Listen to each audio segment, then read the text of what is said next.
നമസ്കാരം. ജസ്റ്റിസ് ദേവൻ രാമചന്ദ്രൻ നല്ല ഉശിരുള്ള ന്യായാധിപനാണ്. എന്ത് അനീതിക്കെതിരെയും അദ്ദേഹം പ്രതികരിച്ചിട്ടുണ്ട്. പക്ഷേ ആ അനീതിയെല്ലാം പിണറായിയുടെ അനീതിയായി പോയി എന്ന് മാത്രം. അതൊരു തെറ്റല്ലല്ലോ. പക്ഷേ ആ ഒരു ഒറ്റ കാരണം കൊണ്ട് പിണറായിക്ക് ജസ്റ്റിസ് ദേവൻ രാമചന്ദ്രനെ കണ്ണിന് ഇരുമണിക്ക് കണ്ടുകൂടാ. ഇപ്പോൾ പിണറായിയുടെ അന്തകവിത്തായി മാറിയിരിക്കുന്ന മറ്റൊരാൾ കൂടിയുണ്ട്, മറിയക്കുട്ടി അമ്മച്ചി. അമ്മച്ചിയും രണ്ടും കൽപ്പിച്ച് പിണറായിക്കെതിരെ പോരാടാൻ ഇറങ്ങിയിരിക്കുകയാണ്. ഇപ്പോൾ മറിയക്കുട്ടി അമ്മച്ചിയുടെ വിഷയത്തിൽ വീണ്ടും ഇടപെട്ടിരിക്കുകയാണ് ഹൈക്കോടതി. ആഘോഷങ്ങൾക്കായി സർക്കാരിന് പണമുണ്ടെന്നും എന്നാൽ വിധവാ പെൻഷൻ ഉൾപ്പെടെയുള്ളവയ്ക്ക് ചെലവഴിക്കാനില്ലെന്നും ഇത് മുൻഗണനയുടെ പ്രശ്നമാണെന്നുമാണ് ഹൈക്കോടതി ചൂണ്ടിക്കാണിച്ചത്.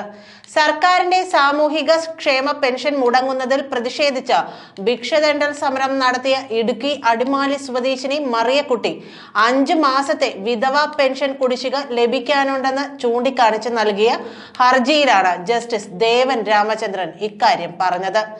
മറിയക്കുട്ടിക്ക് 1600 രൂപ മാസം തോറും നൽകാനായില്ലെങ്കിൽ 3 മാസത്തേക്ക് അവരുടെ ഭക്ഷണത്തിനും മരുന്നിനുമുള്ള ചെലവ് സർക്കാർ ഏറ്റെടുക്കണമെന്നും അദ്ദേഹം വാക്കാൽ പറഞ്ഞു. ഏപ്രിൽ മുതൽ കേന്ദ്ര സർക്കാർ വിഹിതം ലഭിക്കാനുണ്ടെന്ന് സംസ്ഥാന സർക്കാർ അറിയിച്ചതിനെ തുടർന്ന് കേന്ദ്ര സർക്കാർ വിശദീകരണത്തിനായി ഹർജി വെള്ളിയാഴ്ചത്തേക്ക് പരിഗണിക്കാൻ മാറ്റി. ഇതുവരെ ജൂലൈ വരെയുള്ള പെൻഷനാണ് ലഭിച്ചത്. മാസാമാസം ലഭിക്കുന്ന 1600 രൂപയിൽ നിന്നാണ് മരുന്നുൾപ്പെടെയുള്ള അവശ്യ സാധനങ്ങൾ വാങ്ങിയിരുന്നത്. പെൻഷൻ മുടങ്ങിയതിനാൽ ജീവിതം വഴിമുട്ടി. പെൻഷൻ തുകയിൽ നിന്നാണ് ചെലവുകൾ നടന്നിരുന്നത്. തനിക്ക് 3 മക്കളാണുള്ളത്. അവർ പല സ്ഥലങ്ങളിലാണ് താമസം. കേന്ദ്രവിഹിതം മുടങ്ങിയതാണ് പെൻഷൻ കിട്ടുന്നതിനുള്ള തടസ്സമെന്നാണ് അറിയുന്നത്. അത് മുടക്കമുണ്ടെങ്കിൽ കുടിശ്ശിക തുക സംസ്ഥാനത്തിന് നൽകുന്നതിനായി നിർദ്ദേശിക്കണം.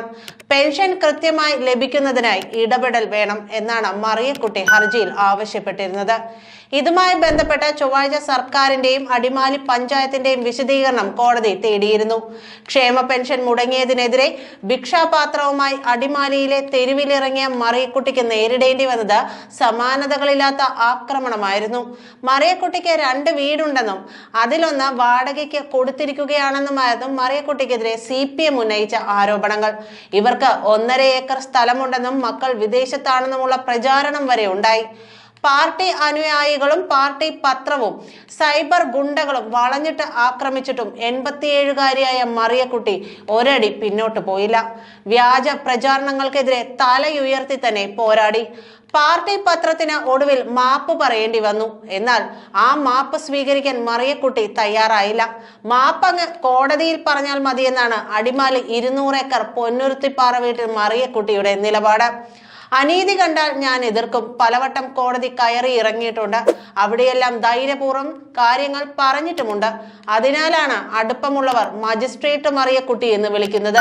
പണ്ട് അന്നക്കുട്ടിയുടെ സ്ഥലത്തെ അതിർത്തി പ്രശ്നം പരിഹരിക്കാൻ കോടതിയിൽ പോയത് ഞാൻ മുൻകൈയെടുത്താണ്.